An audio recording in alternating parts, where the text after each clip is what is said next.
Shalom, salam sejahtera di dalam kasih Tuhan kita Yesus Kristus. Senang sekali boleh kembali menyapa sahabat-sahabat sekalian dalam program pendalaman Alkitab melalui pelajaran Sekolah Sahabat bersama dengan kami, Cornelius Media. Sekarang ini adalah pelajaran yang kedua dengan tema Mengenal Allah. Saya Pendeta Edward Taliwongso bersama dengan Pendeta Felix Gosal dan Pendeta Widodo Purwanto akan sama-sama menolong dalam pendalaman Alkitab kita pada kesempatan ini. Pastikan sahabat-sahabat telah mempelajari pelajaran Sekolah Sahabat sebelum mengikuti program ini. Mari kita berdoa. Bapa yang penuh kasih, kami rindu mengenal Engkau lebih dalam. Dan ketika kami mau mempelajari firman-Mu, bukalah hati dan pikiran kami. Di dalam nama Yesus kami sudah berdoa. Amin. Ada 4 bagian dalam program ini. Yang pertama kita melihat dasar Alkitabiah. Yang kedua, kita mencoba menggali makna dari ayat hafalan. Yang ketiga, kita melihat pokok pikiran yang muncul dari pelajaran hari per hari. Dan di bagian penghujung, kita tiba kepada aplikasi. Mari kita lihat dasar Alkitabiah. Kejadian 3 ayat 1-5. Iblis menipu manusia dengan meragukan firman Allah dan menjanjikan kemandirian seperti Allah. Dosa berawal dari ketidakpercayaan dan keinginan menggantikan otoritas Tuhan. Imamat 20 ayat 26. Umat Allah dipanggil untuk kudus dan berbeda dari bangsa lain. Kekudusan adalah identitas dan panggilan khusus dari Tuhan. 1 Samuel 2 ayat 2. Hanya Allah yang kudus, tidak ada yang setara dengan Dia. Ia adalah dasar dan perlindungan yang kokoh bagi umatnya. 1 Yohanes 4 ayat 7-19. Allah adalah kasih dan kasih-Nya dinyatakan melalui pengorbanan Kristus. Orang percaya dipanggil untuk saling mengasihi sebagai respons atas kasih Allah yang begitu sempurna. Kejadian 1 ayat 1, Allah adalah pencipta segala sesuatu berasal dari inisiatif dan juga kuasanya. Kejadian 2 ayat 7, manusia diciptakan secara pribadi oleh Allah dan menerima hidup darinya. Matius 1 ayat 23, Yesus disebut Immanuel, Allah beserta kita. Allah hadir secara nyata di tengah manusia melalui Kristus. Lalu ada Matius 28 ayat 20. Yesus berjanji menyertai umatnya senantiasa sampai akhir zaman. Dan kehadirannya ini memberi kepastian dan kekuatan dalam menjalankan misi. Selanjutnya kita akan melihat pengertian judul Mengenal Allah. Mengapa kita perlu mengenal Allah? Yohanes 17 ayat 3 mengatakan inilah hidup yang kekal itu, yaitu bahwa mereka mengenal Engkau satu-satunya Allah yang benar dan mengenal Yesus Kristus yang telah Engkau utus. Jadi, mengenal Allah itu adalah hakikat dari hidup yang kekal. Mengenal Allah bukan sekedar pengetahuan intelektual, tetapi relasi pribadi. Yang kedua, tujuan penciptaan.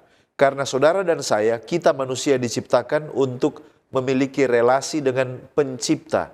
Jadi pengenalan akan Allah memberi makna dan arah hidup kita. Lalu kemudian adalah dasar iman. Iman yang sejati lahir dari pengenalan akan siapa Allah, bukan hanya sekedar menjalankan ritual agama tertentu. Bagaimana manusia dapat mengenal Allah? Yang pertama, melalui ciptaan. Roma 1 ayat 20 dan Mazmur 19 ayat 2. Alam semesta menyatakan keagungan dan kuasa Allah. Yang kedua, melalui hati nurani. Roma 2 ayat 14-15, hukum moral dalam hati manusia menunjuk pada Allah yang kudus itu. Yang ketiga, melalui firman Tuhan. 2 Timotius 3 ayat 16-17. Alkitab itu adalah wahyu khusus dari Allah yang menyatakan kehendak dan karakternya. Dan yang terakhir, yang paling jelas adalah melalui Yesus Kristus. Yohanes 14 ayat 9 dan Ibrani 1 ayat 1-2. Yesus adalah pernyataan yang paling sempurna Allah itu datang dalam rupa manusia. Ellen White dalam God's Amazing Grace halaman 45 mengatakan, kemuliaan Allah ditundukkan dan keagungannya disembunyikan agar penglihatan manusia yang terbatas dapat memandangnya.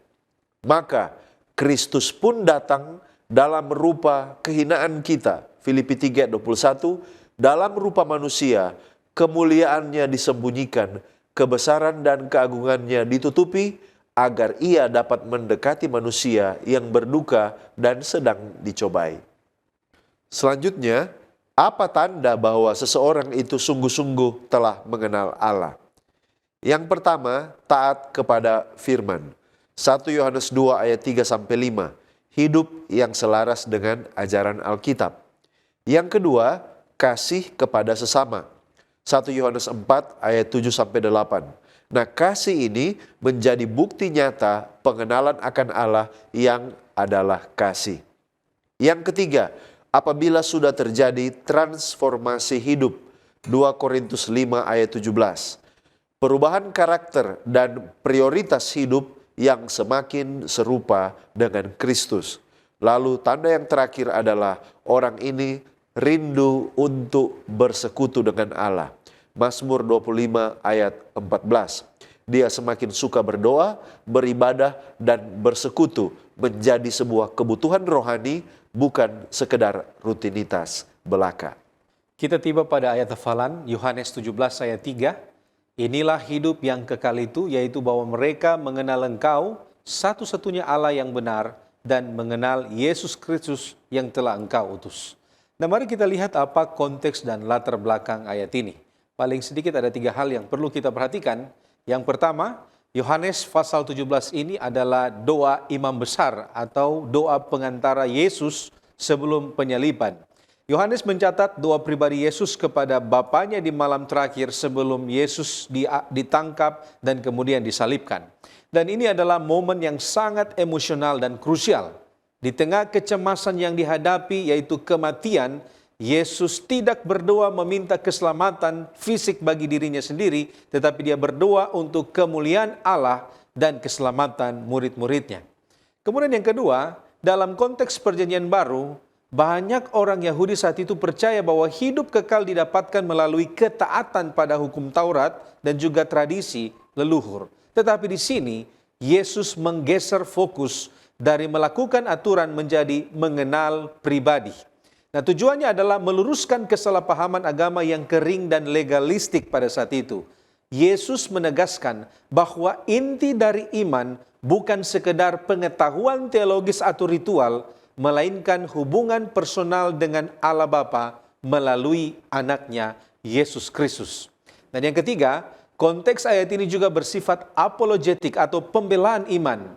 Kenapa? Karena pada zaman itu, dunia Romawi yang politeis, banyak dewa, dan juga budaya Yunani yang penuh dengan filsafat yang membingungkan, Yesus menegaskan kembali Allah yang esa atau satu Allah, monoteisme yang murni.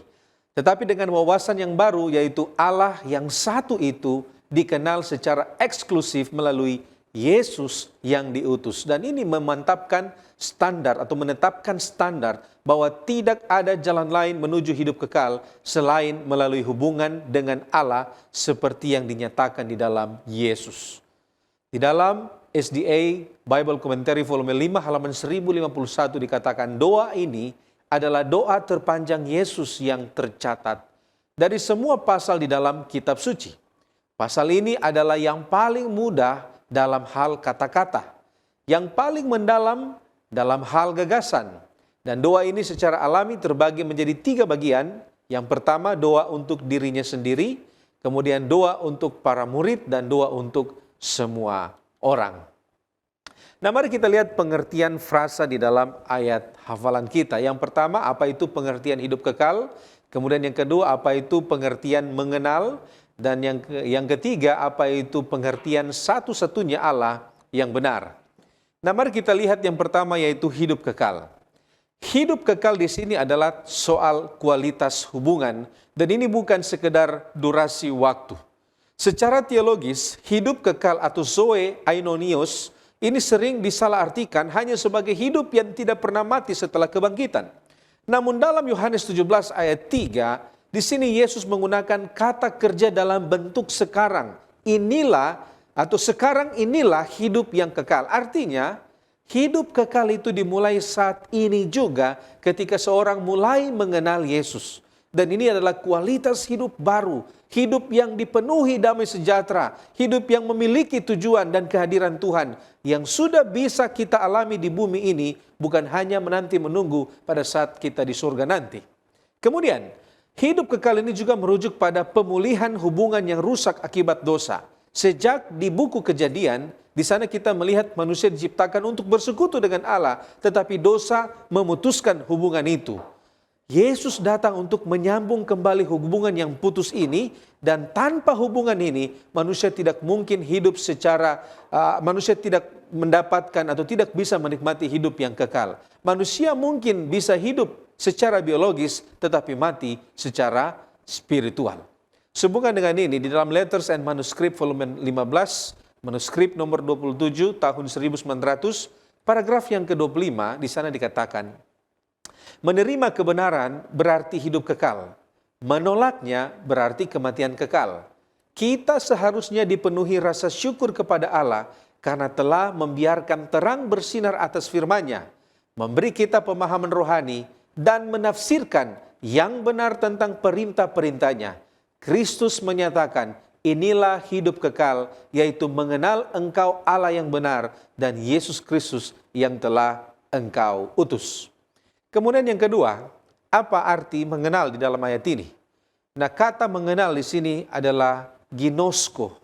Mengenal di sini berarti mengenal secara hubungan, bukan secara intelektual. Kata ginosko yang digunakan di sini berbeda dengan sekedar mengetahui fakta atau oida. Ginosko menyeratkan ada pengalaman pribadi, ada keintiman, ada interaksi yang terjadi. Sama seperti seorang suami yang mengenal istrinya. Kata mengenal ini melibatkan kepercayaan dan ketaatan. Di dalam budaya Ibrani, kata mengenal ini selalu melibatkan tindakan.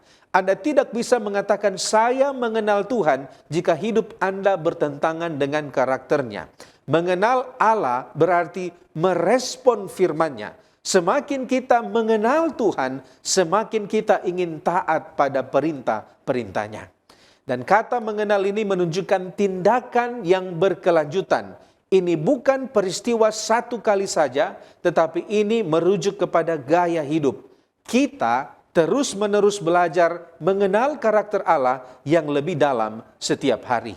Di dalam Seventh-day Adventist Bible Commentary volume 5 halaman 1051 dikatakan, pengetahuan yang diperoleh melalui pengalaman, tidak ada keselamatan hanya dalam pengetahuan saja, tetapi juga tidak mungkin ada keselamatan tanpa pengetahuan. Roma 10 ayat 13-15. Pengetahuan yang menyelamatkan di sini didefinisikan sebagai pengetahuan yang berpusat pada Allah yang benar. Pengetahuan tentang Yesus Kristus inilah yang sangat tidak ada dalam agama Yahudi. Nah, kalau begitu, apa arti satu-satunya Allah yang benar di dalam ayat ini? Nah, satu-satunya Allah yang benar memiliki pengertian bahwa pada zaman Yesus saat itu, orang-orang Romawi, mereka menyembah banyak dewa. Dan saat itu, kaisar juga disembah sebagai Tuhan. Dan di sini dengan menyebutkan satu-satunya Allah yang benar, Yesus sementara menegaskan bahwa hanya ada satu Allah, yaitu Allah Israel. Dan Yesus menunjukkan jika Allah yang telah menyatakan dirinya dalam sejarah orang Israel adalah Allah yang sama yang menyatakan dirinya pada Yesus Kristus. Artinya, kita tidak bisa mengenal Allah yang benar jika kita menolak Yesus. Yesus adalah wajah dari Allah yang tak terlihat. Jika Anda ingin tahu siapa Allah yang benar itu, maka kita perlu melihat kepada Yesus. Menolak Yesus berarti menolak satu-satunya jalan untuk mengenal Allah yang benar tersebut. Kita masuk pada pokok pembahasan gambaran yang lebih jelas tentang Allah. Dalam konteks pelajaran hari Minggu, apa yang dimaksud dengan gambaran yang lebih jelas tentang Allah? Dalam konteks pelajaran sekolah Sabat, yang dimaksud dengan gambaran yang lebih jelas tentang Allah adalah pemahaman yang benar dan utuh mengenai siapa Allah sebenarnya yang meliputi sifat, karakter, kehendak, dan juga pekerjaannya. Dan hal ini bukanlah berdasarkan opini atau filsafat manusia, melainkan apa yang Allah sendiri nyatakan. Ibrani 1 ayat 1 dan 2 menyiratkan kerinduan Allah untuk menyatakan dirinya kepada manusia dari zaman ke zaman dan dari generasi ke generasi. Dikatakan di sana bahwa setelah pada zaman dahulu Allah berulang kali dan dalam pelbagai cara berbicara kepada nenek moyang kita dengan perantaraan nabi-nabi, maka pada zaman akhir ini Ia telah berbicara kepada kita dengan perantaraan anaknya yang telah Ia tetapkan sebagai yang berhak menerima segala yang ada. Oleh Dia Allah telah menjadikan alam semesta. Ayat-ayat ini menurut Andrews Bible Commentary halaman 1824 menyatakan bahwa Allah ada sebelum segala sesuatu dan melampaui segala sesuatu, namun Ia tidak tinggal dalam kesendirian yang penuh kemuliaan. Ia terus-menerus datang kepada ciptaannya, menyatakan dirinya. Ia berbicara, dan karena Ia adalah Allah yang berbicara, Ia telah berulang kali menyatakan dirinya. Pertanyaannya adalah, menurut konteks pelajaran hari Minggu, apa yang bisa memberikan gambaran yang lebih jelas tentang Allah? Dan jawabannya adalah Alkitab. Alkitab merupakan wahyu yang dapat dipercaya dari Allah tentang dirinya sendiri. The Great Controversy halaman 69. Ia memberikan firman-Nya kepada manusia sebagai penyataan dirinya. Setiap kebenaran baru yang dinyatakan merupakan pengungkapan baru mengenai karakter penulisnya, yaitu Allah sendiri. Dan Alkitab memberikan gambaran tentang Allah yang paling benar, paling jelas, dan paling konsisten. Seluruh Alkitab berusaha menyingkapkan tirai tak terlihat yang memisahkan dunia kita yang kelihatan dari yang tak kelihatan, untuk menunjukkan dari mana asal kita dan kemana tujuan kita, dan pada akhirnya untuk menunjukkan siapa yang memegang kendali dan seperti apa Dia sebenarnya. Sekarang mengapa dan bagaimana Alkitab bisa memberikan gambaran yang lebih jelas tentang Allah? Roald Dederen dalam The Handbook of Seventh-day Adventist Theology halaman 22 mengatakan bahwa Alkitab, baik Perjanjian Lama maupun Perjanjian Baru, menyajikan catatan tentang cara Allah menyatakan dirinya dalam sejarah manusia, secara khusus dalam sejarah Israel, dan yang paling utama dalam diri Yesus Kristus. Tanpa wahyu ilahi ini, umat manusia akan binasa, tidak mengetahui karakter dan kehendak Allah yang sebenarnya, serta terpisah darinya karena dosa dan rasa bersalah. Dalam buku 28 Uraian Doktrin Dasar Alkitabiah halaman 18 dikatakan bahwa melalui Perjanjian Lama dan Perjanjian Baru, Ia mengungkapkan dirinya kepada kita dengan cara yang istimewa, sehingga tidak ada lagi pertanyaan mengenai sifat kasih sayangnya. Alkitab berisi dalil-dalil yang menyatakan kebenaran mengenai Allah dan menyatakan Dia sebagai satu pribadi. Melalui sarana kitab suci ini, Allah menerobos mental, moral, dan keterbatasan rohani kita, mengkomunikasikan keinginannya untuk menyelamatkan kita. Apa saja gambaran yang lebih jelas tentang Allah dari Alkitab? Dari kitab Kejadian hingga Wahyu, kita bisa membaca tentang satu-satunya Allah yang benar, yang menyatakan dirinya kepada kita melalui Alkitab dan melalui Yesus Kristus, Allah yang menjelma menjadi manusia. Kita dapat membaca tentang kemahakuasaan Allah, Ayub 1 ayat yang ke-12, kemahatauannya, Yesaya 46 ayat 9 dan 10, keadilannya, Yesaya 30 ayat 18, kemurahannya, Ulangan 7 ayat 9, kasih setia dan kesabarannya terhadap kita, Roma 2 ayat 4, hikmatnya 1 Korintus 2 ayat 7, anugerahnya 2 Korintus 12 ayat 9, pengampunannya Matius 6 ayat 14, kehendaknya bagi hidup kita Yeremia 29 ayat 11, kuasanya untuk mengalahkan maut Yohanes 11 ayat yang ke-25, pemerintahannya sebagai raja Mazmur 47 ayat 8, sifat kekalnya Ulangan 33 ayat 27, dan banyak lagi sifatnya yang lain yang memberikan kita begitu banyak alasan untuk mengasihi Dia dan memiliki hubungan yang erat dengannya. Semakin kita mengenal Allah dan seperti apa Dia, semakin kita akan mengasihinya dan merindukan hubungan yang dekat dan tetap dengannya. Nah, apa atau siapa yang membuat gambaran tentang Allah menjadi kabur atau tidak jelas, dan bagaimana caranya? Jawabannya ialah setan dan dosa. Alfa Omega Jilid 1 halaman 399 dan 397. Sejak permulaan pertarungan yang besar itu, setan bertujuan menampilkan tabiat Allah dengan cara yang salah dan membangkitkan pemberontakan melawan hukumnya. Setan bertujuan merusak pandangan pikiran mereka sehubungan dengan pribadi ilahi itu. Dan sebagaimana yang dinyatakan dalam Kejadian 3 ayat 1-5, setan berusaha memutarbalikkan perkataan Allah secara halus kepada Hawa di sana, sehingga Hawa terpedaya. Demikianlah cara dia bekerja menipu manusia dan akhirnya salah memahami akan pribadi Allah. Kemudian mengenai dosa. 28 uraian doktrin dasar Alkitabiah halaman 18 kembali mengungkapkan bahwa dosa membatasi pernyataan diri Allah melalui ciptaan karena tersamarnya kemampuan kita menafsirkan kesaksian tentang Allah. Dan The Handbook of Seventh-day Adventist Theology halaman 22, dalam kitab suci, penciptaan dunia dan keagungan, keindahan, serta karunia alam yang melimpah dipandang sebagai manifestasi kemuliaan, kebijaksanaan, dan kasih sayang Allah bagi makhluknya. Manifestasi-manifestasi ini dalam teologi merujuk pada general revelation. Namun kondisi manusia dan dunia saat ini yang dipenuhi dosa, kekacauan, bencana, dan kematian menimbulkan pertanyaan serius mengenai kemungkinan pengetahuan sejati tentang Allah melalui alam semesta atau pengalaman manusia. Dan bukti Alkitab menunjukkan bahwa kebijaksanaan dan pengetahuan yang dapat diperoleh dari sumber-sumber tersebut secara sendiri-sendiri atau terpisah tidak memadai untuk memberi kita pemahaman yang sejati tentang karakter kasih Allah dan tujuannya untuk menyelamatkan kita dari dosa dan kematian. Nah, apa pelajaran utamanya bagi kita saat ini? Jangan biarkan pikiran kita, saudaraku, ditipu oleh tipu muslihat si jahat dan dininabobokan oleh dosa kesayangan kita yang akan menghalangi kita dari mempelajari firman Tuhan lewat Alkitab. Kita perlu gemar membaca dan merenungkan firman Allah serta membentengi pikiran kita dengan kebenaran, maka kita tidak akan tertipu. Evangelism halaman 248 katakan, jika kita tidak berakar dan berpegang teguh pada kebenaran itu, kita akan terseret oleh jerat-jerat tipu daya iblis. Kita harus berpegang teguh pada Alkitab kita. Selanjutnya kita akan melihat tema tentang Allah adalah kudus. Berdasarkan Imamat 20 ayat 26 dan 1 Samuel 2 ayat 2, Yesaya 57 ayat 15 dan Yeskiel 38 ayat 23. Apa kira-kira satu frase kunci yang digunakan untuk menggambarkan kekudusan Allah? Lalu, apa makna bahasa Ibrani dari kata kudus atau kadosh? Bagaimana penggunaannya ini dalam konteks memisahkan atau keunikan? Mari kita lihat. Di Imamat 20 ayat 6 dikatakan, kuduslah bagiku sebab aku Tuhan kudus. Jadi di sini artinya terpisah, dikhususkan atau berbeda secara radikal. Israel dipanggil untuk mencerminkan karakter Allah yang unik. 1 Samuel 2 ayat 2, tidak ada yang kudus seperti Tuhan. Nah, dalam ayat ini adalah superlatif. Artinya kekudusan Allah itu tidak ada bandingnya. Dia adalah standar mutlak kebaikan dan kemurnian.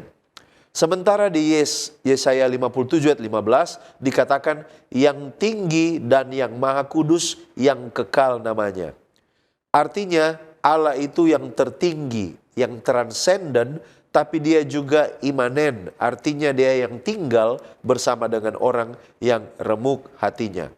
Dan di Yeskiel 38 ayat 23, aku akan membesarkan dan menguduskan diriku. Artinya, kekudusan Allah dinyatakan melalui penghakiman dan penyelamatan.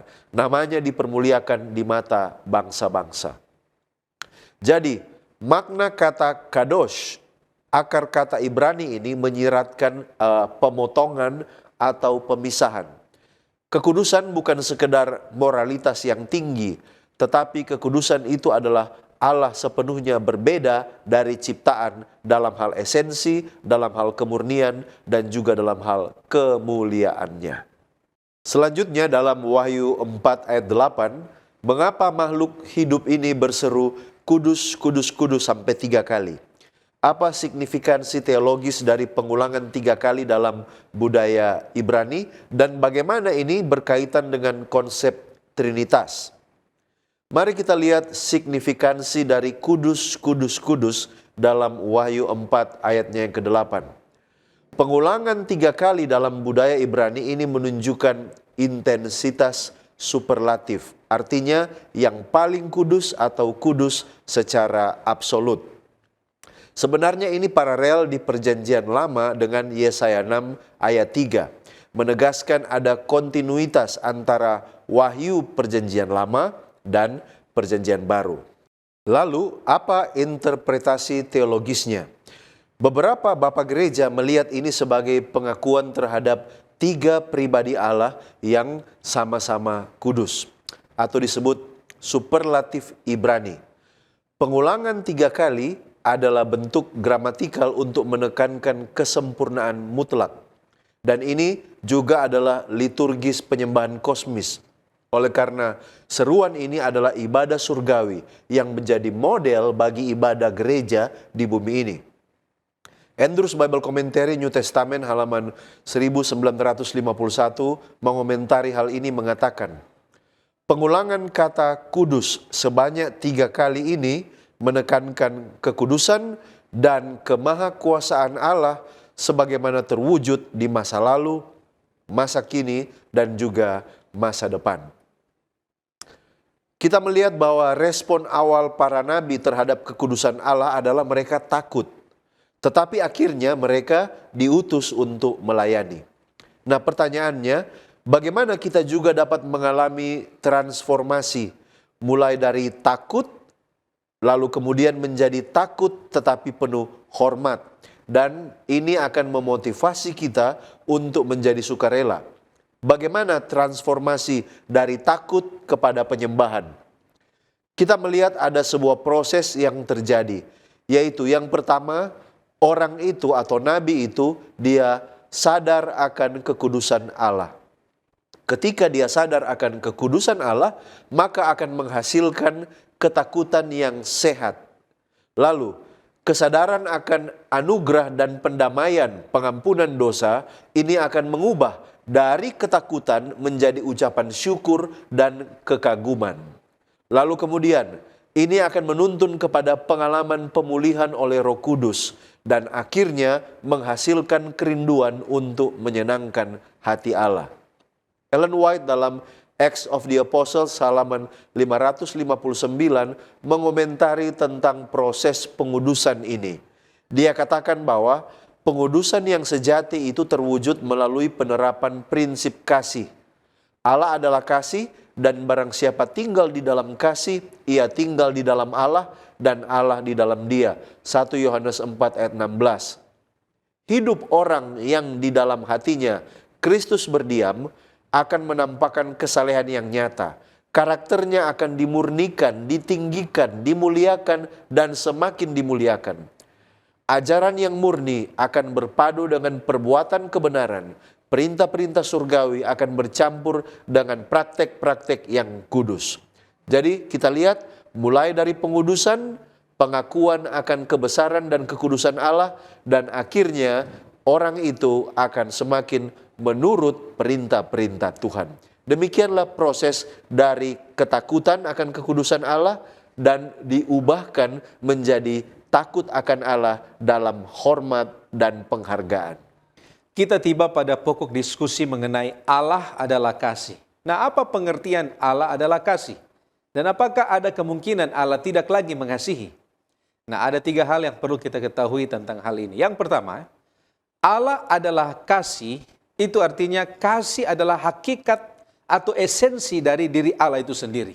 Jadi itu bukan sekedar perasaan atau tindakan, tetapi ketika Alkitab berkata Allah adalah kasih, itu berarti kasih bukan hanya salah satu dari sifat Allah, melainkan itu adalah inti dari siapa Allah.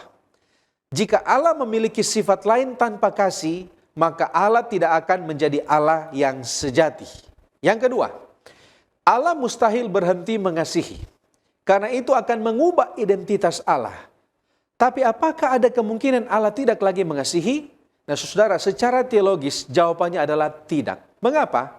Karena jika Allah berhenti mengasihi, dia akan bertentangan dengan dirinya sendiri. Karena mengasihi adalah keberadaannya. Sama seperti matahari yang tidak bisa berhenti bersinar karena cahaya itu adalah hakikatnya, Allah juga tidak bisa berhenti mengasihi karena kasih adalah hakikatnya. Kasihnya bersifat kekal, tidak berubah, dan tidak bergantung pada respon kita.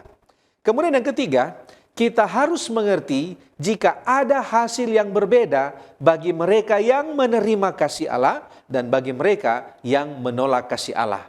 Allah tidak pernah berhenti mengasihi, tetapi pengalaman manusia terhadap kasih itu bisa berbeda. Bagi mereka yang menerima kasih Tuhan, kasih itu terasa seperti pengampunan dan keselamatan. Tetapi bagi mereka yang menolak kasih itu sama seperti penghakiman atau beban. Bukan karena Allah yang berubah, tetapi karena hati manusia yang keras, yang menolak kasih tersebut. Seperti hujan yang turun sama rata bagi tanah subur dan tanah yang berbatu, tanahnya yang menentukan hasilnya, bukan hujannya. Nah, Yeremia pasal 31 ayat 3, di sana jelas Alkitab mengatakan, atau Tuhan mengatakan, aku telah mengasihi engkau dengan kasih yang kekal. Kasih ini tidak pernah berhenti. Kasih itu kekal adanya dari sebelum ada dunia ini, bahkan sampai selama-lamanya. Di sana dikatakan, sebab itu aku melanjutkan kasih setiaku kepadamu. Nah, mungkin kita bertanya, bagaimana kita memahami konsep kasih perjanjian yang bersifat terikat? Ini kata terikat seolah-olah memberikan batasan, bukan kebebasan. Nah, bagaimana kita memahami konsep ini? Nah, paling sedikit ada 3 hal yang perlu kita pahami. Yang pertama, kata terikat berarti komitmen setia, bukan penjara paksaan. Di dalam bahasa Ibrani, kata hesed ini sering diterjemahkan sebagai kasih setia atau kasih perjanjian. Nah, kata terikat di sini bukan berarti dipaksa seperti tahanan. Nah, dunia mungkin mengatakan ikatan suami istri itu terikat dan mereka itu tidak memiliki kebebasan, mereka itu terbatas. Bagi dunia ya, tetapi bagi pasangan yang saling mencintai itu, ikatan itu adalah sukacita, ada rasa nyaman di sana. Kemudian yang kedua, ketika kita masuk dalam perjanjian kasih dengan Allah, kita akan dibebaskan dari beban. Beban yang mau menyelamatkan diri kita sendiri. Kita tahu bahwa Alkitab mengatakan kita tidak dapat menyelamatkan diri kita sendiri. Hanya Allah yang sanggup menyelamatkan kita dari belenggu dosa. Dan ketika kita masuk dalam keterikatan perjanjian kasih ini, itu akan memberikan fondasi yang stabil bagi kita sebagai orang Kristen. Dan yang ketiga, kasih itu atau kasih perjanjian itu melibatkan tanggung jawab yang bersifat hubungan dan ini bukan transaksi hukum. Kata terikat di dalam konteks hesed berarti Allah berkomitmen untuk memberikan kebaikannya bagi kita sebagai umatnya. Dan ini bukanlah kontrak bisnis. Ini adalah hubungan dan keterikatan ini menuntut respon saya dan saudara yang seharusnya mendorong kita untuk hidup lebih kudus. Bukan karena takut hukuman, tetapi karena ada rasa hormat di sana, ada cinta kepada Tuhan. Seventh Day Adventist Bible Commentary volume 1 halaman 978 mengatakan, chesed adalah sebuah kata tanpa padanan yang setara dalam bahasa Inggris yang tepat. Kata ini mencerminkan konsep kasih yang membara, keinginan yang sungguh-sungguh, kebaikan tanpa pamrih, kasih karunia, kemurahan hati, dan belas kasihan. Kata ini mewakili puncak ketidakegoisan baik pada Allah maupun manusia. Kita tiba pada pokok pembahasan Allah dalam penciptaan. Siapakah Allah dalam penciptaan yang dimaksud? Allah dalam penciptaan yang dicatat dalam Kejadian 1 ayat 1 dikenal dengan sebutan Elohim.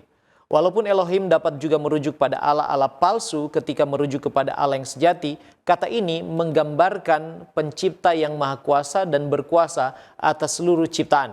Allah yang transenden, yang melampaui pemahaman kita, tetapi juga yang memegang kendali atas segala sesuatu. Dia begitu berkuasa sehingga ketika dia berfirman, sesuatu langsung tercipta hanya dari suara atau firman-Nya. Itulah sebabnya dalam Kejadian 1 ayat 1 Elohim dikaitkan dengan kata kerja Ibrani bara. Nah, frase pada mulanya Allah menciptakan langit dan bumi, bahasa Ibraninya Bereshit, bara, Elohim, et hashamayim, ve et haaretz. Kata kerja Ibrani bara ini menurut Seventh Day Adventist Bible Commentary volume 1 halaman 208 selalu merujuk pada tindakan Allah dalam menciptakan atau menjadikan sesuatu. Dan tidak pernah kata kerja Ibrani bara merujuk pada tindakan atau pekerjaan manusia. Contohnya Allah menciptakan angin menurut Amos 4 ayat yang ke-13. Hanya Allah yang dapat melakukan hal itu. Atau hati yang murni menurut Mazmur 51 ayat 10. Dan langit yang baru dan bumi yang baru menurut Yesaya 65 ayat yang ke-17. Di sana kata kerja Ibrani bara muncul. Berbeda dengan kata kerja Ibrani asa yang bisa merujuk pada tindakan atau aktivitas Allah dan juga manusia.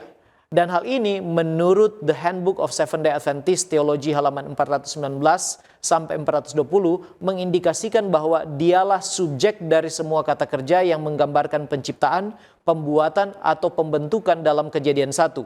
Allah yang esa yang diperkenalkan dalam kalimat pertama kisah penciptaan, dialah pribadi yang bertindak sepanjang seluruh kisah tersebut. Tidak ada Allah lain yang dapat menentangnya mengenai apa yang ia ciptakan, seperti dalam kisah-kisah penciptaan politeistik di luar Alkitab.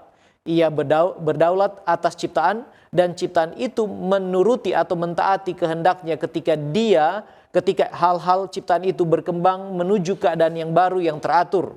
Dan kisah penciptaan Alkitab sangat tegas. Dialah satu-satunya Allah yang berdaulat, satu-satunya pencipta yang benar dan yang hidup. Di Kejadian pasal 2, Allah dalam penciptaan dikenal dengan sebutan Yahweh atau Yahweh Elohim. Dan hal ini tidaklah mengindikasikan bahwa kedua cerita penciptaan itu berbeda, namun sebaliknya menekankan bahwa Allah dalam penciptaan bukan hanya Allah yang jauh, tinggi, dan maha kuasa, namun Allah yang mengambil inisiatif untuk menjalin hubungan yang intim, dekat dengan ciptaannya, khususnya umat manusia. Kejadian 2 ayat yang ke-7 katakan, ketika itulah Tuhan Allah membentuk manusia itu dari debu tanah dan menghembuskan nafas hidup ke dalam hidungnya. Demikianlah manusia itu menjadi makhluk yang hidup, mengindikasikan Yahweh Elohim berhubungan langsung dengan ciptaannya atau dalam hal ini manusia. Jadi apa pentingnya kita mengenal Allah dalam penciptaan itu? Yang pertama, agar kita mengenal siapa Dia dan karakternya, bahwa Dia adalah Allah yang berkuasa penuh atas segala sesuatu, namun juga Allah yang mau dekat dengan umatnya dalam hubungan kasih yang intim. Yang kedua, agar kita sadar dan selalu mengingat asal-usul kita. Dengan mengenal Allah sebagai pencipta, kita tahu bahwa hidup dan keberadaan kita di dunia ini bukanlah suatu kecelakaan atau kebetulan. Kita diciptakan dengan tujuan dan hidup kita ini memiliki arti.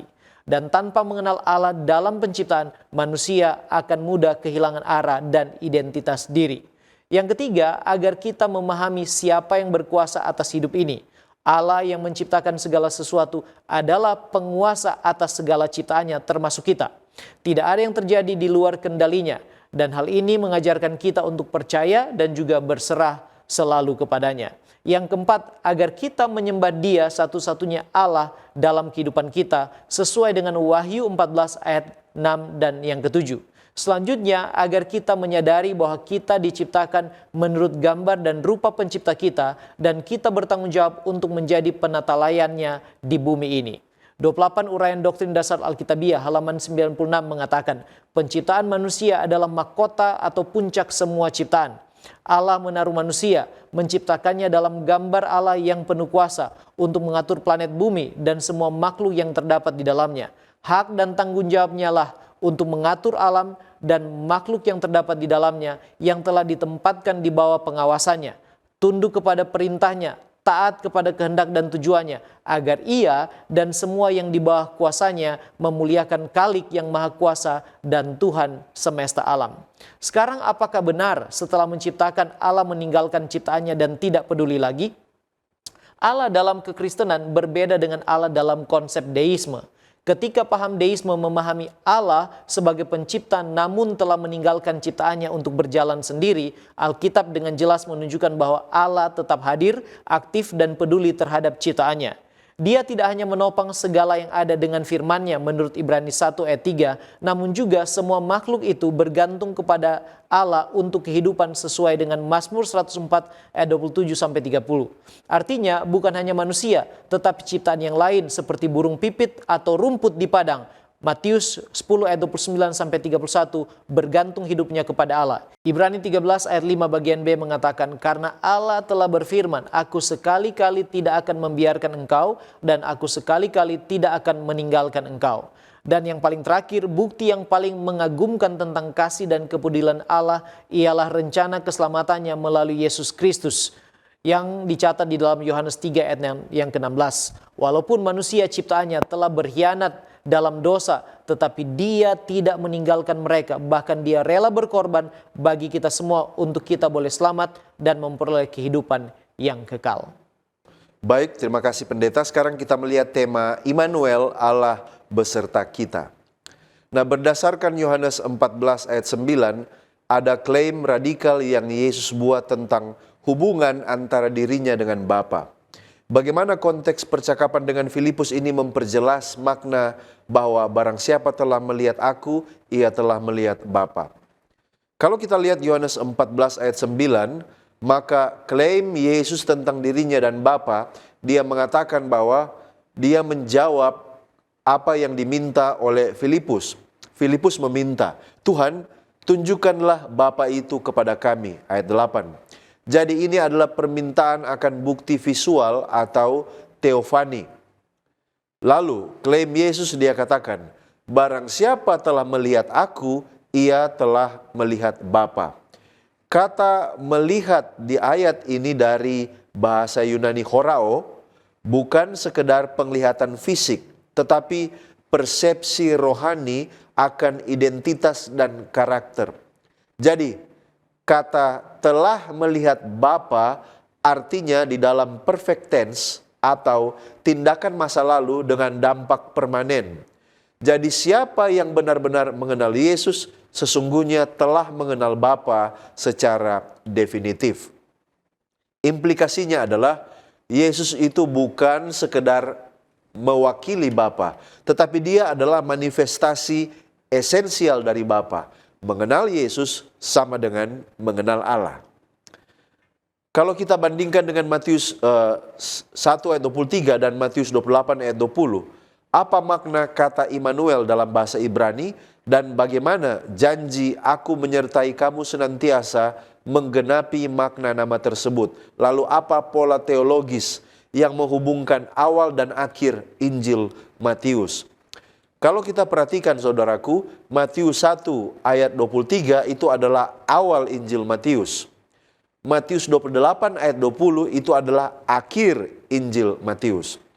Di Matius 1 ayat 23, sesungguhnya anak darah itu akan mengandung dan melahirkan seorang anak laki-laki dan mereka akan menamakan dia Immanuel, yang berarti Allah menyertai kita.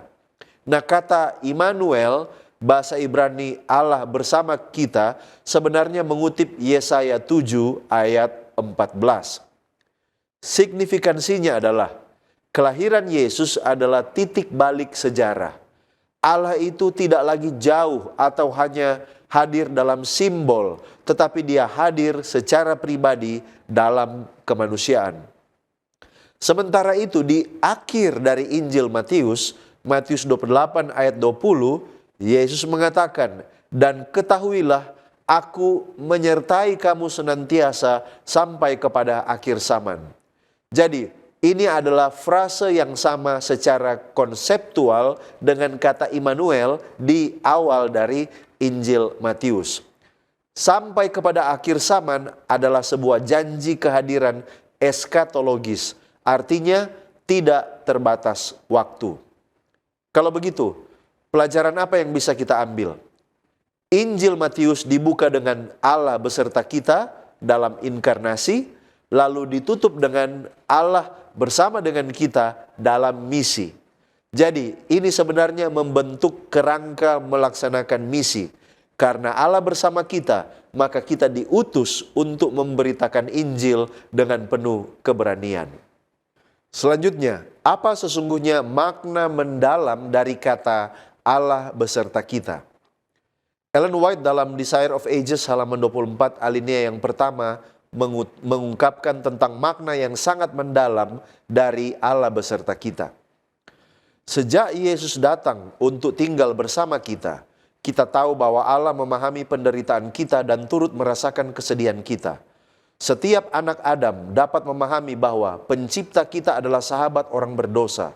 Sebab dalam setiap ajaran kasih karunia, setiap janji sukacita, setiap perbuatan kasih, dan setiap daya tarik ilahi yang ditunjukkan dalam kehidupan juru selamat di bumi, kita melihat Allah bersama kita. Kita tiba pada pendalaman. Mengapa membaca Alkitab adalah cara terbaik untuk melihat Allah? Nah, bagaimana dengan orang yang sudah baca Alkitab tetapi tetap merasa kosong? Nah, saudara, ada 3 hal yang perlu kita perhatikan mengenai hal ini. Yang pertama, alam semesta memang menunjukkan kebesaran Allah. Tetapi alam tidak bisa berbicara tentang hati Allah. Hanya melalui Alkitab dan terutama melalui pribadi Yesus Kristus yang diceritakan di dalamnya, kita dapat mendengar suara Allah, kemudian memahami perasaan Allah, dan juga melihat karakternya secara jelas. Alkitab adalah wahyu dari Allah sendiri atau self-revelation. Tanpa Alkitab, kita hanya akan menebak-nebak siapa Allah berdasarkan imajinasi atau bahkan berdasarkan filsafat manusia yang sering keliru. Membaca Alkitab berarti kita duduk mendengarkan cerita langsung dari Sang Pencipta tentang siapa dirinya sebenarnya. Yang kedua, kekosongan hati itu seringkali berasal dari cara baca kita, bukan dari firman itu sendiri. Ada banyak orang yang merasa kosong setelah membaca Alkitab karena mereka mendekati Alkitab seperti buku teks pelajaran atau daftar aturan biasa, bukan sebagai pertemuan pribadi dengan Allah. Jika kita membaca Alkitab hanya untuk menambah pengetahuan tanpa melibatkan hati dan roh, maka firman itu tidak akan menembus jiwa. Kekosongan terjadi karena ada jarak antara informasi dan relasi atau hubungan. Alkitab adalah sarana pertemuan. Jika kita membacanya terburu-buru atau dengan hati yang tertutup, kita mungkin melewatkan kehadiran Tuhan di balik kata-kata yang kita baca. Yang ketiga, Alkitab adalah huruf-huruf mati jika tidak dihidupkan oleh kuasa Roh Kudus. 1 Korintus 2 ayat 14 mengatakan bahwa hal-hal rohani hanya dapat dinilai secara rohani. Orang yang merasa kosong mungkin sedang berusaha memahami Alkitab hanya dengan kekuatan intelektualnya sendiri. Nah, cara terbaik untuk melihat Allah adalah berdoa, meminta Roh Kudus agar dapat membukakan mata hati kita sebelum membaca, selama membaca, bahkan sesudah membaca. Dan ketika Roh Kudus bekerja, maka teks kuno ini akan menjadi hidup, menjadi teguran bagi kehidupan kita, teguran yang lembut, dan menjadi janji yang nyata bagi setiap situasi yang kita alami saat ini. 7 Day Bible Commentary, volume 3, halaman 898 mengatakan, kita tidak dapat menembus hal-hal yang dalam diri Allah dengan kemampuan persepsi alami kita. Manusia duniawi tidak menerima hal-hal roh, 1 Korintus 2 ayat 14. Kita perlu berdoa agar Tuhan menghilangkan kegelapan dari jiwa kita dan agar Dia menganugerahkan kepada kita Roh Kudus yang sendirilah yang dapat menyatakan hal-hal Allah kepada kita. Mungkin kita bertanya, jika Allah yang dalam kekekalannya tidak pernah sepenuhnya dipahami oleh manusia yang terbatas ini, lantas apakah ini berarti belajar teologi itu sia-sia? Nah, saudaraku, tujuan teologi bukanlah menguasai Allah, tetapi mengagumi Allah. Belajar teologi tidak sia-sia karena tujuannya bukan untuk membatasi Allah dalam kotak kecil pengertian manusia yang rendah ini, tetapi untuk memperluas kapasitas hati kita dalam mengagumi Allah. Teologi membantu kita untuk membersihkan konsep yang salah tentang Allah. Teologi yang salah akan mengarahkan misi gereja yang salah juga. Teologi melindungi iman kita dari kesesatan dan kepalsuan.